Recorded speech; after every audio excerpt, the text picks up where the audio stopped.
Saudara sekalian, kita membuka Alkitab kita dari Yohanes pasal 14, ayat 13 sampai ayat 14 terlebih dahulu. Dan apa juga yang kamu minta dalam namaku, aku akan melakukannya, supaya Bapa dipermuliakan di dalam Anak. Jika kamu meminta sesuatu kepadaku dalam namaku, aku akan melakukannya. Saudara, ini satu dari beberapa ayat yang mengajarkan kita berdoa dalam nama Tuhan Yesus Kristus.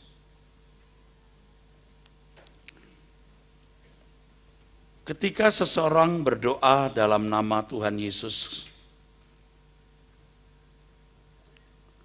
berarti ia mengakui bahwa jalan satu-satunya untuk bisa mencapai Allah hanya melalui Dia, melalui Tuhan Yesus Kristus. Ketika kita berdoa dalam nama Tuhan Yesus Kristus, itu berarti kita mengakui bahwa satu-satunya jalan, satu-satunya akses untuk bisa mencapai Allah yang benar hanya melalui atau di dalam Tuhan Yesus Kristus. Masih di Yohanes pasal 14, ayat yang ke-6, saudara. Kata Yesus kepadanya, Akulah jalan dan kebenaran dan hidup. Tidak ada seorang pun yang datang kepada Bapa kalau tidak melalui aku. Saudara melihat teks ini, ayat ini muncul, bukan hanya dimengerti bahwa Tuhan Yesus satu-satunya yang memikul dosa manusia, bahwa hanya Dialah yang menyelamatkan umat manusia. Bahwa tidak seorang pun sampai kepada Bapa. Itu jangan hanya saudara pahami bahwa hanya Tuhan Yesus yang memikul semua dosa manusia. Bahwa hanya Tuhan Yesus yang mati, hanya Tuhan Yesus yang menanggung dosa manusia. Kalau hanya itu, saudara, Kisah Rasul pasal 4 ayat 12 dan ayat-ayat yang lain, seperti ucapan Yohanes, inilah anak domba Allah yang memikul dosa dunia, sudah bisa mewakili. Jadi ada ayat-ayat yang mewakili, ada ayat-ayat yang mewakili atau menunjukkan kebenaran bahwa semua dosa dunia ini disalib oleh Tuhan Yesus. Ditanggung maksud saya oleh salib Tuhan Yesus. Ini ada ayat-ayat yang menunjukkan hal itu. Roma pasal 2 juga, saudaraku, ya. Yohanes pasal 2, Kisah Rasul 4 ayat 12. Bahwa Tuhan Yesus memang satu-satunya pribadi yang memikul dosa manusia, saudara.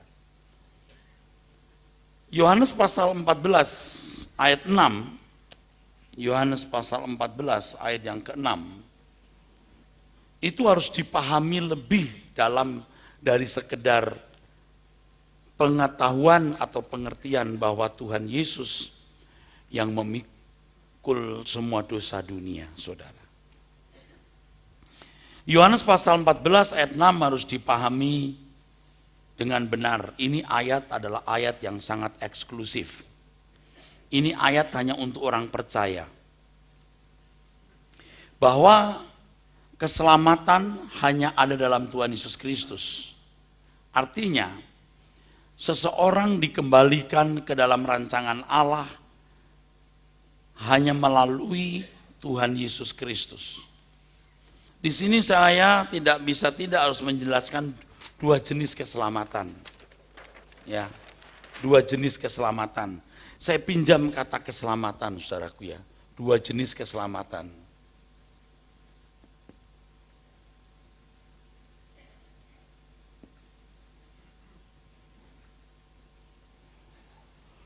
Dua jenis keselamatan, saudaraku. Yang pertama, terhindar dari api kekal. Artinya boleh masuk, dunia akan datang. Masuk ke surga. Udah. Yang kedua, jenis yang kedua, ya, ini saya kasih, ya, saya simbolkan dengan A. A, sama plus ada lagi B-nya. Dikembalikan ke rancangan semula, dikembalikan ke rancangan semula.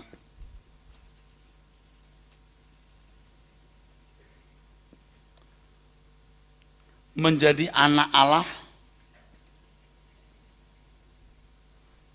dimuliakan, masuk istana. Istana atau rumah Bapa boleh.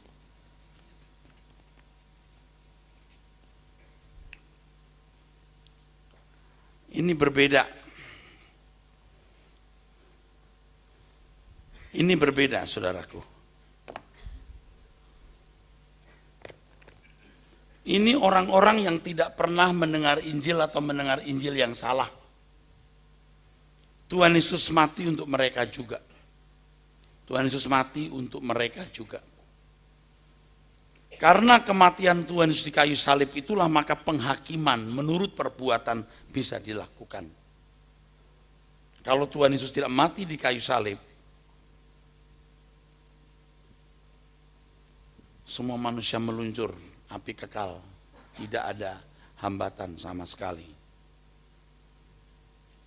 Tetapi dengan manusia, maksud saya dengan Tuhan Yesus mati di kayu salib, dia memikul semua dosa dunia, maka penghakiman kepada setiap orang bisa dilakukan, sehingga orang bisa masuk, dunia akan datang.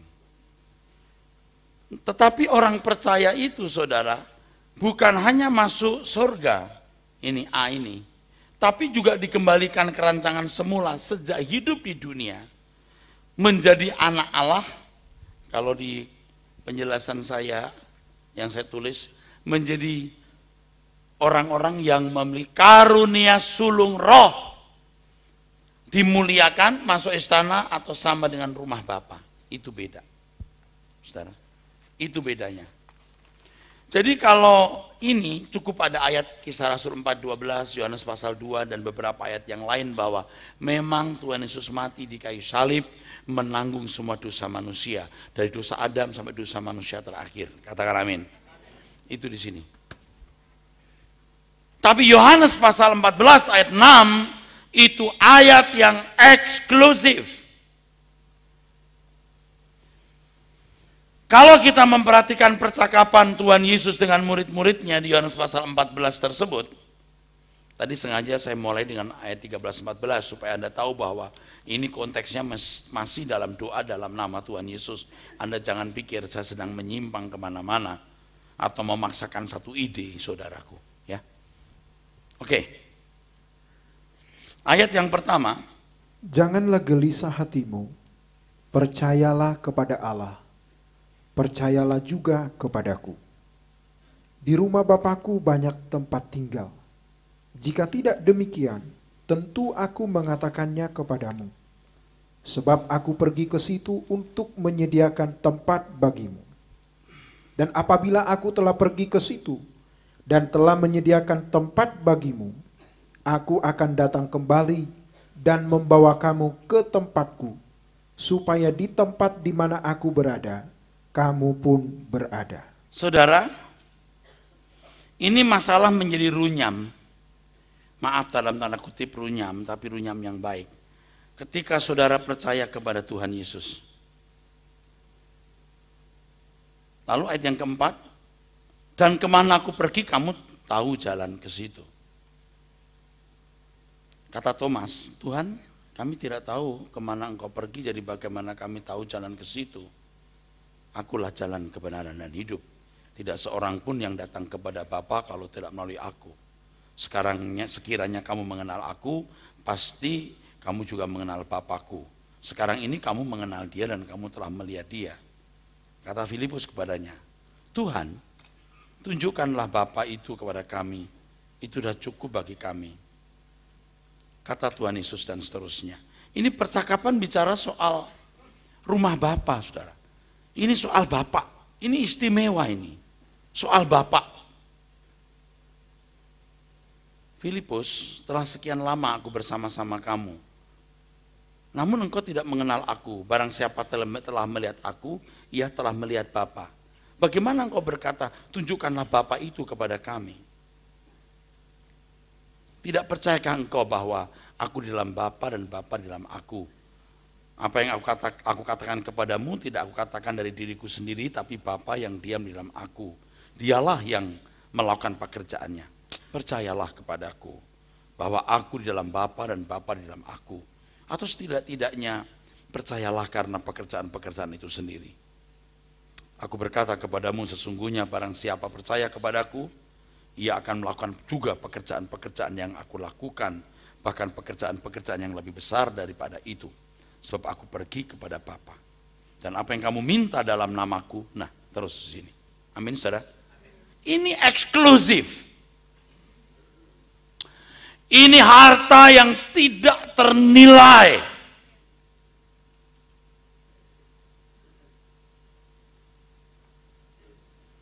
Ini tidak bisa dipadankan dengan apapun.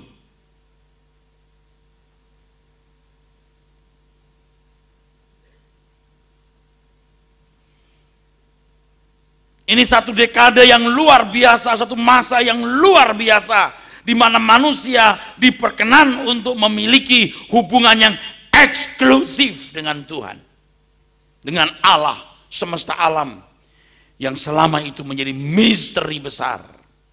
Bahkan bagi orang-orang Yahudi sendiri yang disebut umat pilihan Allah, yang memiliki dekalog 10 perintah Allah di atas 2 loh batu yang diukir oleh jari Tuhan sendiri.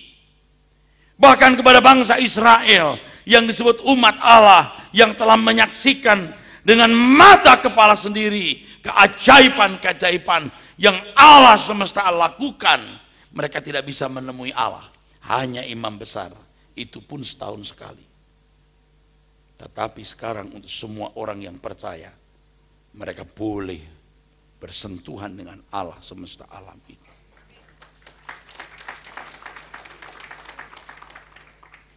Dan Anda sebagai orang Kristen, Anda dipanggil untuk menjadi eksklusif.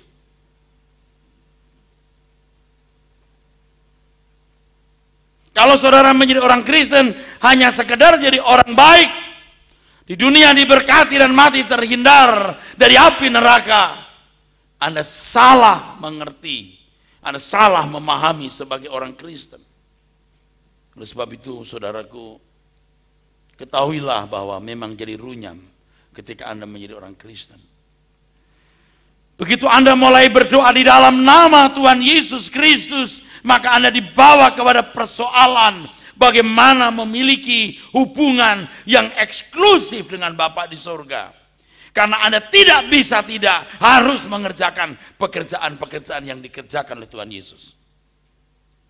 Tadi kita telah baca, barang siapa percaya kepadaku, ia akan melakukan juga pekerjaan-pekerjaan yang aku lakukan. Bukan bisa tidak, bisa iya, bisa tidak, bukan. Ia akan, itu berarti pasti.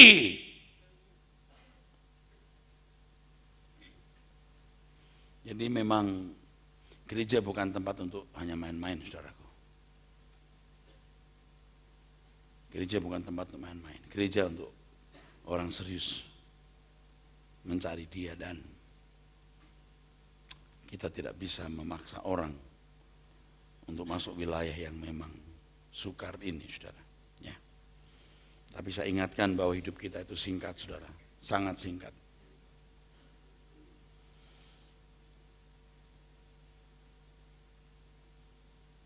Jadi kalau saudara mulai berdoa dalam nama Tuhan Yesus itu, Anda punya masalah, saudara. Jangan diputar balikkan dengan nama Tuhan Yesus Kristus, akan permintaan kita lebih mudah dijawab. Kita bisa mengatur Tuhan. Kita mendapatkan kesaktian untuk melakukan hal-hal yang ajaib. Anda memiliki hubungan yang eksklusif. Dan hubungan itu akan nampak atau ditunjukkan dengan warna hidup, sikap hidup, isi hidup. Anda akan meneruskan karya keselamatan Allah ini. Bagaimana Anda jadi corpus delicti. Nanti saya beritahu kepada saudara. Ketika seseorang berdoa dalam nama Tuhan Yesus Kristus, ia memiliki panggilan untuk sampai kepada Bapa, memiliki kualitas yang bisa diajak berinteraksi sebagai sesama dewasa, berinteraksi sebagai pribadi yang dewasa, berinteraksi sebagai pribadi yang bisa nyambung dalam kesucian, dalam kecerdasan, dalam visi.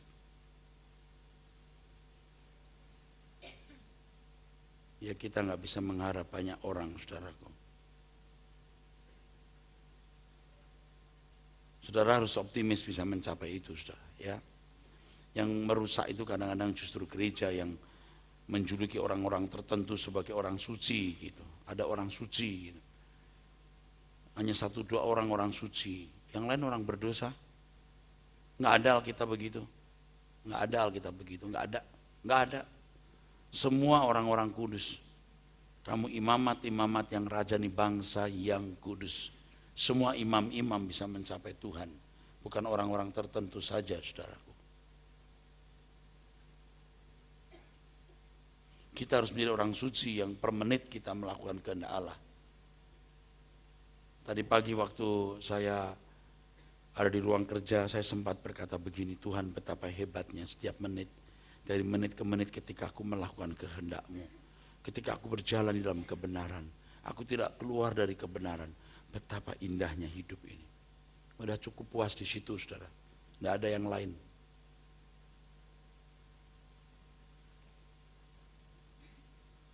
Tidak ada yang lebih indah dari ini.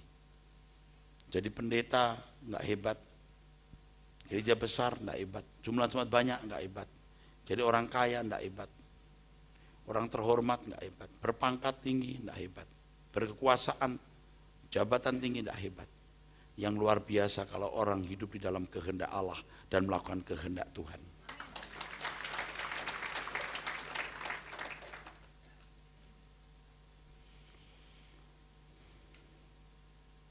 Hanya di dalam Tuhan Yesus manusia bisa dikembalikan ke rancangan Allah semula, sehingga memiliki moral yang berstandar Allah sendiri, memiliki kecerdasan, pengertian, understanding yang tinggi, kasih yang dalam, baru bisa memiliki interaksi dengan Bapa di surga, dengan lembaga Allah, di mana adalah Allah Bapa, ada Allah Anak, dan Roh Kudus menuntun kita. Yohanes pasal 17, Injil Yohanes 17, saudaraku. Ayat 21 mengatakan demikian. Supaya mereka semua menjadi satu, sama seperti Engkau, ya Bapa, di dalam aku, dan aku di dalam Engkau, agar mereka juga di dalam kita, supaya dunia percaya bahwa Engkaulah yang telah mengutus aku. Ya, ini kan persekutuan yang hebat, saudaraku. Saya sendiri kadang-kadang juga tidak percaya. Betul, seperti tidak percaya gitu. Kurang yakin, sehebat inikah panggilan menjadi orang Kristen? Sehebat inikah panggilan jadi anak Tuhan? Sehebat inikah peluang menjadi anak Allah yang bisa menyatu dengan Dia?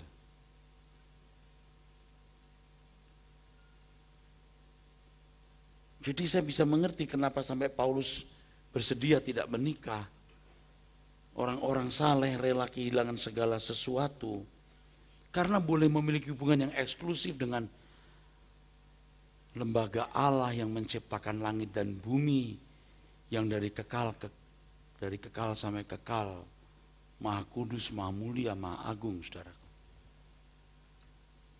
Jadi pantaslah mereka bisa meninggalkan segala sesuatu dan rela meninggalkan segala sesuatu, saudara. Pantaslah itu.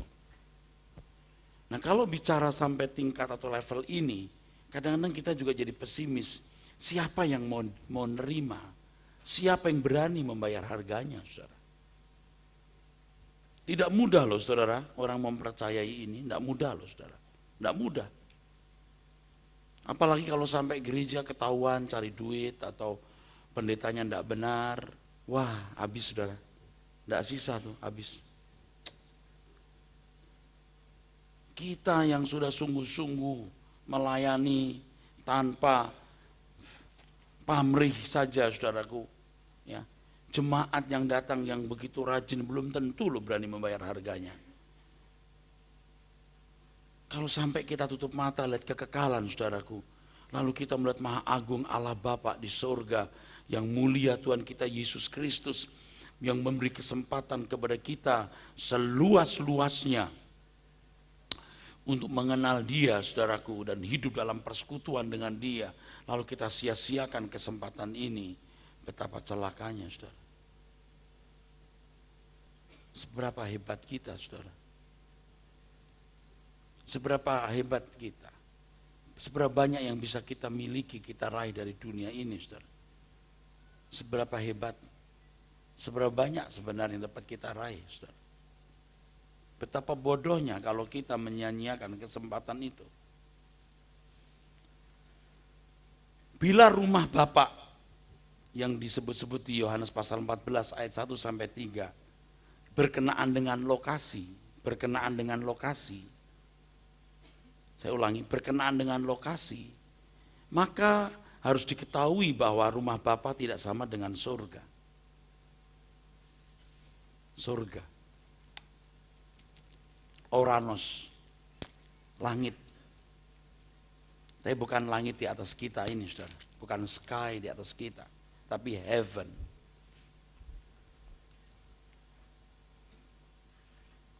Oranos. Dalam bahasa Ibraninya samayim.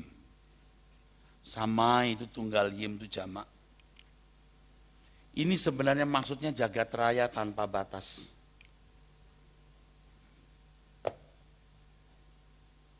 Saudara harus memahami kata surga dengan benar.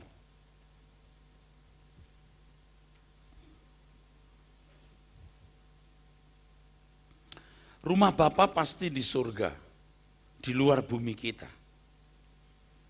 Pasti. Tapi bukan berarti semua orang yang masuk surga atau dunia yang akan datang bisa sampai ke rumah Bapa. Rumah Bapa pasti di surga. Tapi orang masuk surga belum tentu boleh masuk rumah Bapa. Rumah Bapa menunjuk tempat eksklusif, istana. Dan di dalam Wahyu pasal 21 disebut sebagai Yerusalem. Ada ibu kota, ada istana, saudara. Jadi ada kitab kehidupan. Setiap orang akan dihakimi menurut perbuatannya. Tapi ada kitab kehidupan anak domba. Yang hanya orang-orang yang hidup seperti anak domba. Yang namanya tertulis di dalam kitab itu.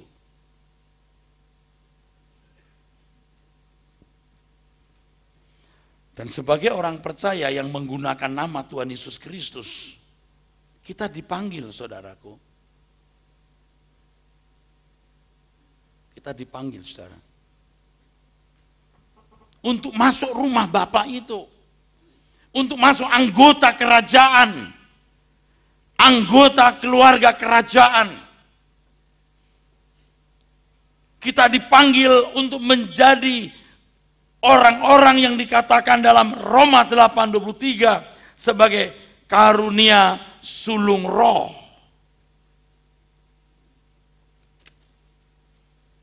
Ada orang-orang yang disebut memiliki karunia sulung roh.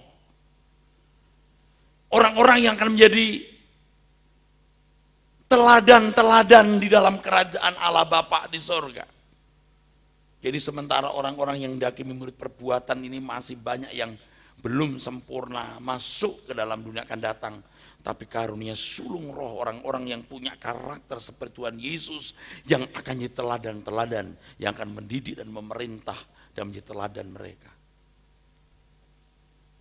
Kitalah orang yang dipanggil itu. Jadi kalau kita menggunakan nama Tuhan Yesus Kristus, maka sesuai dengan yang saya jelaskan dalam 2 kali pertemuan sebelumnya, tidak boleh kita gunakan untuk kepentingan kita sendiri. Lalu siapakah orang yang bisa, saudaraku sekalian, hidup bukan untuk kepentingan diri sendiri, kalau bukan orang-orang yang disempurnakan dalam Tuhan Yesus Kristus. Jadi orang yang menggunakan nama Tuhan Yesus Kristus itu orang yang dipanggil sempurna. Dan saya ngomong begini seperti orang yang frustasi dan agak putus asa. Sebab untuk menjadi orang yang sempurna itu mustahil. Tapi kalau kita sungguh-sungguh, Alkitab katakan tidak ada yang mustahil bagi Tuhan. Saya tawarkan, kebenaran itu seperti ini. Saya tidak mengurangi, saudara. Saya tidak menambah-nambahi. Kalau Anda berkata, ya Pak, tapi kan semua orang beda. Semua orang pasti beda. Nggak semua orang sama. Memang nggak semua orang sama. Tapi tujuan hidup Kristenan sama seperti ini yang Tuhan ajarkan. Kalau ada yang mengajarkan yang lain, kata Paulus bukan saya, terkutuklah dia. Sekalipun dia malaikat, terkutuklah dia.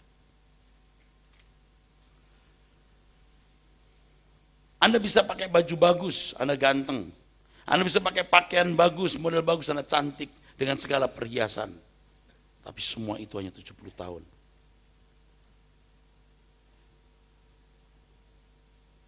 Tetapi kecantikan yang sesungguhnya itu manusia batiniah.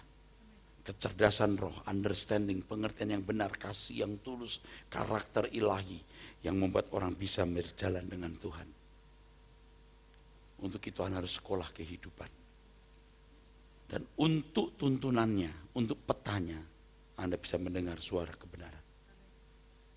Jadi apa yang saya katakan ini tidak bisa dibeli pakai uang. Tidak ternilai. Jangan anggap remeh. Jangan anggap remeh. Tidak ternilai. Tapi saya juga harus berpikir realistis bahwa memang banyak yang dipanggil, sedikit yang dipilih. Saya harus berpikir realistis, tidak semua orang yang berani membayar harganya, saudaraku. Adalah bodoh kalau saudara tidak berani membayar harganya. Adalah bodoh. Bodoh sekali.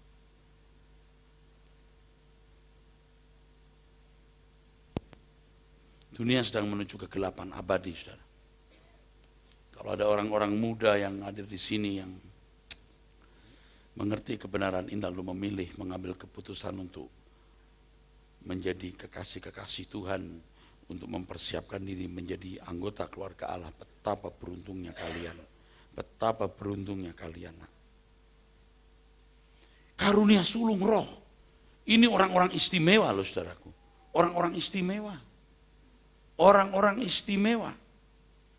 Coba baca ayat 18 Roma 8. Ayat 18. Sebab aku yakin bahwa penderitaan zaman sekarang ini tidak dapat dibandingkan dengan kemuliaan yang akan dinyatakan kepada kita. Ya, penderitaan, menderita, ini runyam. Tadi saya gunakan kata runyam. Sebenarnya kata runyam belum mewakili harga yang harus dibayar. Ulangi. Sebab aku yakin bahwa penderitaan zaman sekarang ini tidak dapat dibandingkan dengan kemuliaan yang akan dinyatakan kepada kita. Iya. Jadi ketika Anda menggunakan nama Tuhan Yesus Kristus, itu mahal. Betapa murahnya selama ini orang menggunakan nama itu tanpa mengerti maksudnya. Saya ingatkan, ini pertemuan ketiga. Anda pikir saya mengada-ada, you mesti ikuti dari pertemuan pertama. Tidak ada satupun kesan, baik tertulis secara eksplisit atau implisit, terbuka atau tertutup, bahwa kita boleh menggunakan nama itu untuk kepentingan kita. Tidak pernah ada. Siapa orang yang bisa menggunakan hidupnya untuk kepentingan Tuhan? Tentu orang yang diproses. Penderitaan, saudaraku. Kalau dalam bahasa Yunani ada kata sankokap. Tadi lupa. Tidak semua kata dalam bahasa Yunani saya hafal. Lupa saya. Yang artinya suffering, penderitaan. Penderitaan.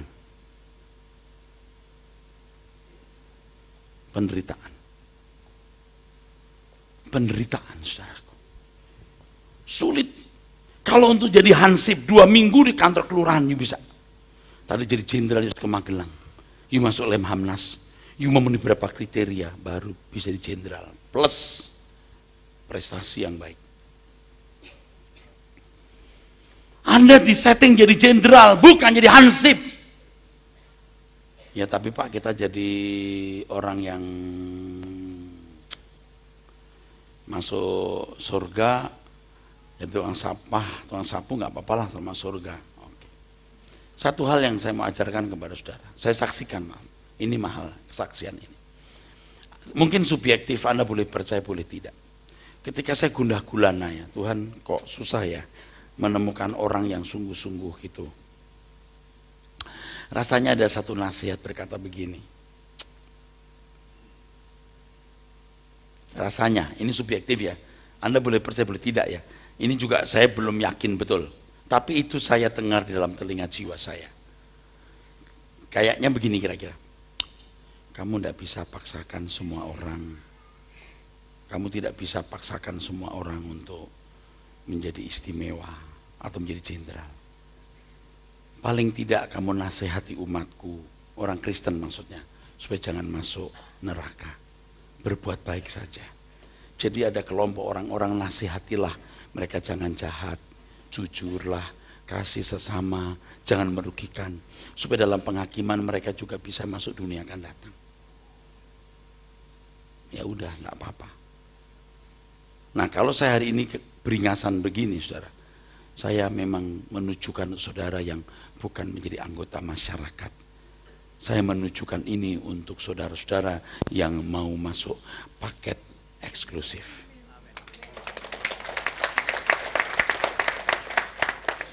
Saya juga realistis bahwa saya tetap harus menasihati orang supaya Anda paling tidak masuk neraka. Tetap ada. Tetap ada saudaraku. Walaupun sebenarnya settingan Tuhan itu tidak itu. Istilahnya begini saudaraku, kalau ada modal, ini modalnya ini 2 triliun saudaraku. Anda bisa jadi master, doktor, lalu bisa buka perusahaan. Tapi tidak semua anak itu sampai tingkat itu. Ada yang memang tidak mau jadi anak maksud saya. Nggak semua orang mau jadi itu. Ada orang yang cukup merasa puas, ya udah SMA saja. Dan itu nggak bisa dipaksa. Ya daripada jadi penjual narkoba jahat, ya udah nggak apa-apa. Tapi sangat disayangkan. Ini kekekalan saudaraku. Kalau Anda berkata, oh ya Pak, tapi kan nggak beda-beda jauh. Kamu jangan macam-macam loh. Kematian Tuhan Yesus di kayu salib itu mahal sekali. Kalau Anda mengerti kebenaran, Anda tidak mau menghindarkan hal itu, saudaraku. Kita punya tulang-tulang brengsek, tulang-tulang buruk, tulang-tulang negatif. Tapi kita mau berubah. Kita mau berubah, kita bersedia berubah. Kita bisa berubah. Kita bisa. Kita yakin kita bisa. Anak-anak muda kamu brengsek, saya juga pernah brengsek. Nah, tulang saya mungkin lebih brengsek dari kamu. Tapi saya bisa berubah. Kalian juga pasti bisa berubah. Akan jadi orang-orang hebat, manusia perkasa untuk kemuliaan Allah dan menghuni kerajaan surga. Kalau sudah begini nggak main-main saudaraku sekalian. Betul. Kadang-kadang saya berpikir negatif, maaf, mungkin tidak negatif, tapi bisa negatif. Mendingan sekalian ada penganiayaan deh. Supaya ketahuan siapa yang benar, siapa yang tidak deh. Nah pada waktu itu kita baru kelihatan jagoan atau enggak. Jagoan enggak di mimbar, jagoan enggak. Kita baru tahu kita jagoan enggak sebenarnya untuk Tuhan. Berani mati, berani menderita untuk Tuhan enggak. Kalau begini zaman nyaman seperti ini, gampang saudara, ngomong buka mulut itu gampang saudaraku. Tapi kalau kita menghadapi aniaya, peso belati di depan mata, beranikah kita berkata, tetap memilih Tuhan Yesus? Harus digores-gores badan kita, lalu diguyuri air jeruk. Beranikah kita berkata, tetap setia kepada Tuhan Yesus? Rasanya saya agak berpikir jahat, tapi bukan jahat mungkin. Tuhan, pengen nyoba-nyoba kayak begitu, kayak apa? Supaya aku bisa membuktikan bahwa saya mencintai Engkau. Hari ini saudara, Anda punya waktu, Anda hambur-hamburkan. Tenaga, pikiran, uang Anda suka-suka sendiri. Satu kali saya katakan di Kelapa Gading kemarin, saya haramkan orang kasih persembahan kalau dia tidak mengasihi Tuhan. Untuk apa dia memberi persembahan kalau hatinya tidak menghormati Tuhan? Untuk apa aku hormati uangmu kalau kamu tidak menghormati Tuhan? Lebih baik saya bubarkan gereja daripada mengumpulkan orang-orang yang tidak menghormati Tuhan. Saya membangun dinasti namanya Rehobot dan Erasus sebagai kaisarnya. Saya berdosa kepada Tuhan. Untuk apa saya mendapatkan semua ini? Saya bisa tidur di mana saja, saya bisa makan dengan makanan sederhana, saya bisa naik ojek, bisa naik motor, nggak usah naik mobil. Saya tidak boleh terikat dengan kekayaan. Bahkan kalau ada masa aniaya, kita akan mempertaruhkan nyawa kita. Kita buka baju, kita lawan semua itu dengan keberanian kita. Bukan ngomong besar, kita buktikan suatu hari nanti. Dan sekarang pun kita sudah bisa membuktikan darah kita yang terakhir, keringat kita yang terakhir, uang kita yang terakhir, kita pertaruhkan untuk Tuhan tanpa batas. Anda tidak akan kecewa, karena suatu hari kita akan ketemu Tuhan Yesus. Dia akan duduk sebagai maharaja yang agung. Dan selama hidup kalau kita membela dia, Pak, kita nggak akan rugi. Kita nggak akan pernah menyesal. You percaya nggak? Kalau nggak, kenapa lu datang kemari? Buat apa? Saya ajarin ada Tuhan yang akan memerintah. Ada kerajaan abadi di mana Tuhan Yesus sebagai rajanya, dan sementara dia belum ditabiskan di akhir zaman, you punya kesempatan membela dia hari ini. Bukan duitmu, watakmu dirubah, karaktermu diperbaiki. Apa sulitnya, saudaraku? Apa ruginya? Kalau nanti nggak ada gimana, Pak? Nggak rugi juga. Tapi tidak mungkin nggak ada kehidupan di balik kematian. Kalau konyol-konyol nih saya bilang ini, tanya Kwamnya, tanya Kwamnya. Kalau orang mati masih sadar nggak? Tanya. Roh itu sadar, ngerti nggak? Tanya itu Kwamnya. Semua suku juga punya pengalaman bahwa orang hidup, orang mati itu masih punya kesadaran. Ya tapi nggak lama. Oke nggak lama. Kalau lama gimana? You punya mobil belum tentu hilang aja, you asuransi kan gimana sih lo? Apalagi pasti mati. Roh itu abadi, saudara. Makanya diajarkan kebenaran ini. Hebat kalau kita sudah pakai nama Yesus Kristus. Saya sudah jelaskan 2 kali pertemuan sebelumnya, Anda nggak boleh hidup suka-suka. Artinya apa? Anda harus jadi orang seperti dia. Anda harus berurusan dengan perkara eksklusif, bersekutu dengan Bapa di surga loh, saudaraku.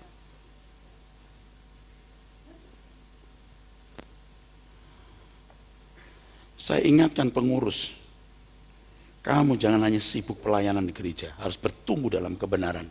Jangan jemaat bertumbuh, pengurus nggak bertumbuh. Bacotnya masih jahat, mulutnya nggak benar. Jadi sampah abadi kalian nanti. Ini pendeta-pendeta, hamba-hamba Tuhan, semua anak-anak Tuhan di sini, jangan main-main dengan hal ini. Kita serius dengan Tuhan. Ini panggilan yang serius, saudaraku. Ini bukan cari nafkah untuk Erastus. Membela Pak Eras, tidak usah membela saya. Kita harus hanya membela Tuhan Yesus, bukan untuk kepentingan manusia. Ingat ini, saudaraku sekalian, ingat, saya tidak akan mengkhianati Tuhan dan menipu saudara untuk kepentingan saya. Satu, yang pertama, robah karaktermu, robah watakmu, jaga mulutmu, kuasai emosimu, jujurlah, hidup benarlah. Itu dulu, bukan yang enggak. Bukan ayo kita jadi pendeta, ayo kita melayani jadi pengurus. Enggak dibutuhkan, enggak perlu itu. Hidupmu benar dulu aja. Sayangi itu pasangan sebelahmu itu. Jadi contoh untuk anak-anakmu. Itu dulu. That's it, no more. Apa sih sulitnya, saudaraku sekalian? Ayo. Ini soal kekekalan, soal dahsyat ini, saudaraku sekalian. Soal hal yang luar biasa, yang enggak bisa hahaha. Boleh khotbah lucu-lucu, boleh. Kali saya harus bicara keras. Anda mau jadi apa hidup ini? Mau ngapain? Kalau misalnya jemaat tidak menjadi 6.000, 5.000, hanya 600. 600 korpus delikti saya terima. Mau apa? Mau apa banyak-banyak kalau orang nggak benar? Mau ngapain? Capek-capek kita ngurusi orang-orang yang akhirnya nggak dikenal Tuhan. Mau apa? Kita diperbudak orang-orang itu? Gila gue diperbudak. Ngurusin orang-orang yang akhirnya tidak masuk surga. Aduh, nggak mau. Kita mau ngurusi orang-orang yang mau masuk kerajaan surga jadi keluarga Allah. Ya nggak Pak? Kalau nggak mau ngapain gua urusin? Ya nggak Pak? Kasih kolektor, gua nggak butuh punya kolektor lo. Waduh, capek deh. Saya ngomong gini maksudnya bukan untuk menyombongkan diri. Saya ngomong gini maksudnya adalah percayalah bahwa ini kebenaran yang harus Anda hargai, Anda turuti demi keselamatan saudara. Haleluya! Karena sudah hampir nggak ada orang khotbah segila ini. Mungkin ada tapi saya belum pernah lihat lagi. Dan saya rindu Anda jadi orang gila semua di mata dunia tapi waras di mata Tuhan. You harus bicara kepada dunia. Haleluya! Anda harus berbicara kepada orang lain seperti saya berbicara. Nadanya bisa beda, isinya tetap sama. Hidup ini singkat, mau apa kita hidup? Kasih tahu teman-temanmu. Jangan cengah-cengis pergi ke tempat pelacuran, cengah-cengis main judi, mau apa? Main togel. Apa itu? Bercanda nggak karu-karuan. Untuk apa Anda hidup? Anak-anak muda jangan kurang ajar dengan pada orang tua. Lalu orang tua kamu boleh kurang ajari. Manusia macam apa kamu? Jadi anak Tuhan yang baik, saudaraku. Tidak ada ruginya. Baca berikutnya. Ayat berikutnya bagus sekali. Sebab dengan sangat rindu seluruh makhluk menantikan saat anak-anak Allah. Seluruh makhluk ini bisa orang-orang saleh di surga dan orang-orang yang masih hidup menantikan kita dimuliakan. Anak-anak Allah.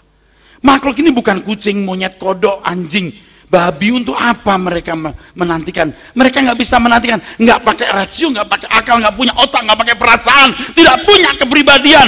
Mereka tidak bisa menantikan. Yang bisa menantikan manusia lain. Makhluk di sini manusia maksudnya. Yang dinantikan kita. Karunia sulung roh, ntar kita baca. Anak-anak Allah. Mahal sekali saudaraku sekalian. Kalau Tuhan suruh saya berhenti jadi pendeta, saya berhenti. Asal jangan tidak menjadi anak karunia sulung roh. Nggak apa-apa, nggak apa-apa Tuhan. Jadi jemaat Erastus, jadi jemaat. Saya duduk manis saudara. Asal saya nanti dimuliakan bersama Tuhan Yesus. Tuhan tahu saya tulus ngomong ini, sudah selon saya. Saya kalau ngomong mati-mati teman-teman saya takut dan tidak suka, akhirnya ya deh saya nggak banyak ngomong. Tapi saya sering punya firasat mau mati, heran tuh. Atau karena memang saya sudah putus asa hidup ini. Udah nggak ada yang disenengin hidup ini. Jadi begitu kadang-kadang. Memang nggak boleh itu. Kata orang Cina itu si itu bahaya. Tapi kalau saya si itu bahagia. Sekarang kita mau senang seberapa? Makan, minum, seks, makan, minum, kekayaan, macam apa?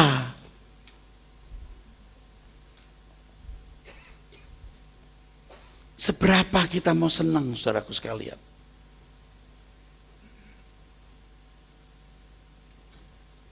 Saudara mengerti apa yang saya katakan? Anda mau berubah? Biar Tuhan bahagia melihat kita berubah. Kalau dikatakan malaikat di surga bersorak-sorai, itu bukan orang masuk gereja ngaku bertobat. Orang yang dalam hatinya sungguh bertobat. Yang meninggalkan percintaan dunia baru buat Tuhan sukacita. Amin saudara. Nggak ada kesenangan hidup ini kecuali melayani Tuhan. Sungguh. Melayani Tuhan pun bukan sibuk ya, punya organisasi, bangun gereja, ayo kita rame-rame bikin acara. Udah lewat kita, bro. Amin, saudara? Amin. Hidup ini jadi luar biasa indah kan? Iya. Ini baru Kristen yang benar tuh begini, saudara. Nggak jelimet, nggak ribet, tapi sulit. Ada yang jelimet tapi gampang, enak, aneh ya. Ini sederhana tapi berat, tapi ini benar, saudara. Oke, ingat ya, bapak-bapak yang galak-galak, yang main tempeleng istri, bertobat kamu. Kalau kamu jagoan lawan tuh monyet Ragunan. Kalau masih kurang kuat lawan simpansenya.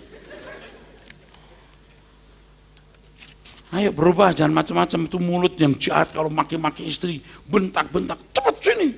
Di depan orang juga begitu. Awas loh. Nggak pantas jadi anak Allah begitu. Istri dibentak-bentak, dulu dikejar-kejar. Sekarang udah dapet dibentak-bentak. Ibu-ibu juga. Jangan menganiaya suami. Kadang-kadang istri itu ya mulutnya itu menyakitkan loh. Sampai suami suka bohwat-bohwat loh. Aduh, pada waktu baru kawin aja sayangnya kayak apa. Papi mau makan apa? Semua makan kesukaan suami dimasakin. Begitu udah 2 tahun, 3 tahun, 4 tahun, 5 tahun, itu bini terus bikin resep, terus jajalin resep, nyobain resep, nggak ada yang jadi. Terus dia masak makan yang disukai sendiri, pete mentah, jengkol. Tahu suaminya nggak suka, tapi ya udah suami cuma diem aja gini. Manyun sambil nyanyi gini, kemesraan ini mengapa cepat berlalu. Waduh, waktu lagi baru-baru kawin, waduh suaminya, papi kapan pulang? Udah sampai di mana? Waduh, begitu pintu gerbang dibuka langsung, udah dibuka pintu depannya, wah suami datang disambut, sudah siapin sendal, anjingnya kuk. Waduh, aduh, begitu udah 2-3 tahun, anjingnya yang gigit sendal, istri yang guguk.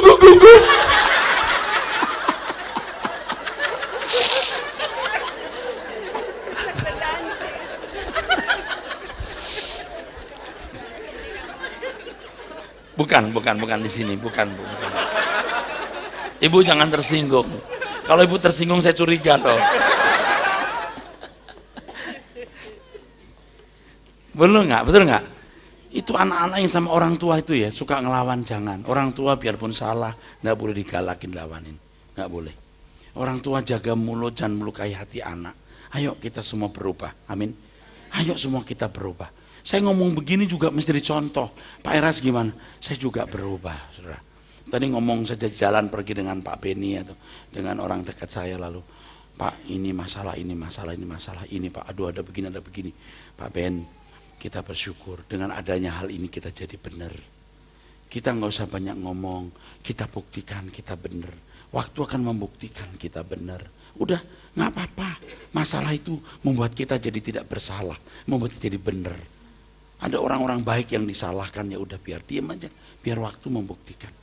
Begitu saudaraku sekalian. Ya, makanya saya akan ngomong terus saudara, dan saya akan merubah diri saya juga, merubah diri saya. Ya, bahkan ketika kita nggak salah kita harus minta maaf atas apa yang tidak kita lakukan atau bukan kesalahan. Ya udah kita minta maaf. Ya maaf deh, maaf, deep sorry. Kita jadi sakit saudara, aduh kok aku mesti marah ya, kok minta maaf ya, walaupun aku mestinya nggak perlu minta maaf, tapi demi ya kerukunan, demi kebersamaan, ya udah dah minta maaf, nggak apa-apa luka, nggak apa-apa. Itu dalam saudara, tapi disitulah kita makin tidak ingin lama hidup di dunia saudara. Betul, ini nggak main-main, mosok Pak, nggak main-main. Kalaupun saya belum sempurna, tapi saya sedang belajar menuju indah dan mengajak Anda bersama-sama. Udah nggak indah lagi hidup ini saudara. Seberapa indahnya. Jadi kalau ada yang kecewa terhadap orang tua, pasangan hidup, anak atau siapapun, lewati semua itu, lewati. Jangan jadi stres. Ayo kita bersukacita dalam Tuhan, ya. Karena seluruh makhluk telah ditaklukkan kepada kesia-siaan, bukan oleh kehendaknya sendiri, tetapi oleh kehendak Dia yang telah menaklukkannya. Oke. Dunia ini pokoknya bukan tempat yang nyaman untuk dihuni ya. Jangan ikut perebutan ya, enggak perlu. Kalau surga itu lokasi, harus diketahui bahwa rumah Bapa tidak sama dengan tempat umum yang dipakai masyarakat. Ini istana, saudaraku. Sangat besar kemungkinan rumah Bapa menuju istana atau kerajaan Tuhan Yesus Kristus. Oleh karena Tuhan Yesus Kristus adalah Raja, maka istana tempat di mana Tuhan Yesus berada, hadirat Allah Bapa berbeda dengan tempat lain. Yang dalam kitab Wahyu dikatakan ada 7 roh Allah. 7 roh Allah. Kok sampai 7 roh Allah Pak? 7 itu menunjuk kehadirannya secara penuh. Amin saudara. Kalau Anda berhadapan dengan saya ini 7 roh saya di sini. Kalau cuma di kantor saya sana nggak ada, sana ada 3 roh saya. Itu kira-kira. Oke. Saudaraku sekalian, rumah Bapa tempat istimewa di mana hanya orang-orang yang menjadi keluarga istana yang diperkenan masuk. Merekalah orang-orang yang dikatakan sebagai memiliki karunia sulung roh. Kan orang ketawa gini, hehehe, lucu ya Erastus ya, hehehe. Ada istana, ada masuk. Zaman Nabi Nuh dulu ngomong, ayo masuk bahtera. Orang coba begini, hehehe, sama. Lu ketawain gua terserah. Awas lo.